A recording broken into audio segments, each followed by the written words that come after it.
Testing, check, check. So Hitler started, one of the things Hitler started, it's a very strange story in many ways because Hitler was obsessed with order and cleanliness. He was a very orderly person. And he was very sensitive to disgust, because you think, well, the Nazis were afraid of the Jews, because they were other. And that's not right. What's more accurate is that especially Hitler, he was very sensitive to disgust. That's what it looks like. And if you're disgusted by something, then you want to eradicate it, right? If you're afraid of something, you want to run away from it. If you're disgusted by it, you want to burn it to the damn ground. You want to get rid of it. And his writings, like I read a book called Hitler's Table Talk, which was his spontaneous discussions during dinner time from 1939 to 1942. It's really another amazing book. And we had been doing some work inspired a bit by Jonathan Haidt, who's done a lot of work on disgust and the relationship between trait personality. And I was reading this book at the same time, and it was just unbelievable how often Hitler referred to the people he was eradicating, the Slavs and the Gypsies and the Jews and all the people he went after, as parasites and as rats and as insects and all of that. So they were kind of put into that category. And here's a horrifying part of that story. Like when Hitler first came to power, he put in a lot of public health initiatives, including mass tuberculosis screening, which actually turned out to be a good thing. And at the same time, he went on a beautify the factories campaign. And so he convinced the German factory owners and so forth to increase the levels of hygiene in the factories, to get rid of the rats and the mice, to plant flowers out front, to make everything look neat and orderly. And the insecticide they used was Zyklon. Well, Zyklon, to eradicate the rats and the insects, Zyklon, a slightly different formulation, was the gas that was used in the concentration camps. And so Hitler went from cleaning up the rats and the mice in the factories and the insects, and then he went into the mental hospitals and started cleaning up in there. And then it just went broader and broader, again, sort of one step at a time. And the Germans had plenty of reason to be resentful and hateful because, think about what they went through. We can't even imagine it.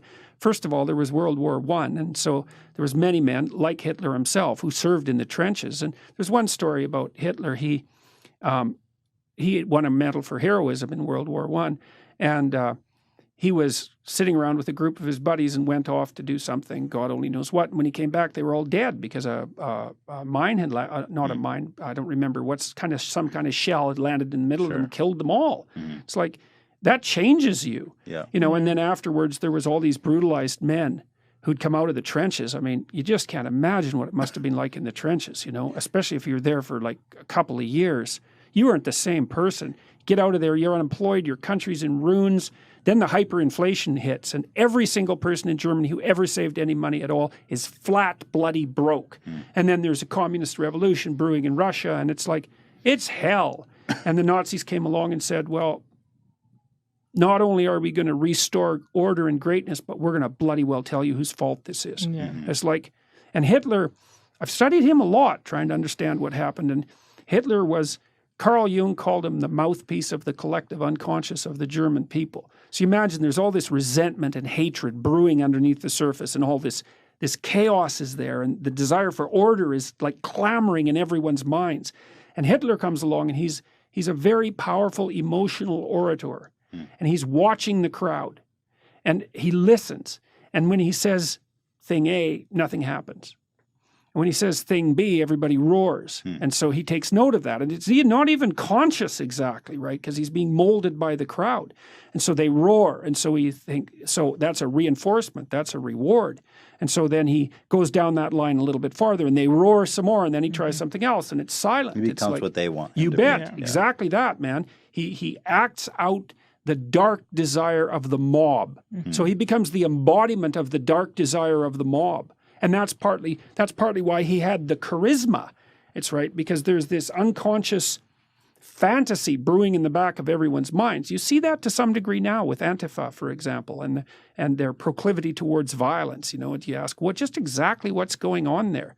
Well, Hitler came to embody the desire of the German people for order and revenge.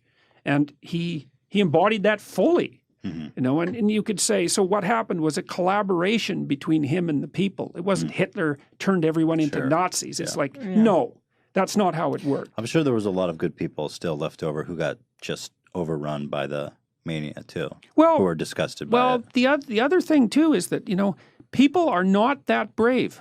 And everybody thinks, this is one of the things I teach in my Maps of Meaning class, you know, it's like, okay, you look at Nazi Germany in the 30s and you think, well, I'd be one of the heroes who rescued the Jews. It's like, statistically, that's very improbable. Right. And one of the things I've learned in the last year with all this strange political,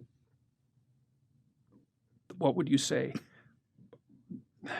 This strange situation that I've been in is how unlikely it is for people to speak up. They just won't. Even tenured professors who are tenured, they're protected. It's like the probability they'll pop their head up and say something that might make them identifiable is very, very low. So it's scary, yeah. I guess you're right. Well, it's and at time, and you know, in Nazi Germany, the stakes were as high as it could get. They didn't tolerate. That's right. That's exactly right. But even when the stakes are low, people won't speak up, sure. eh?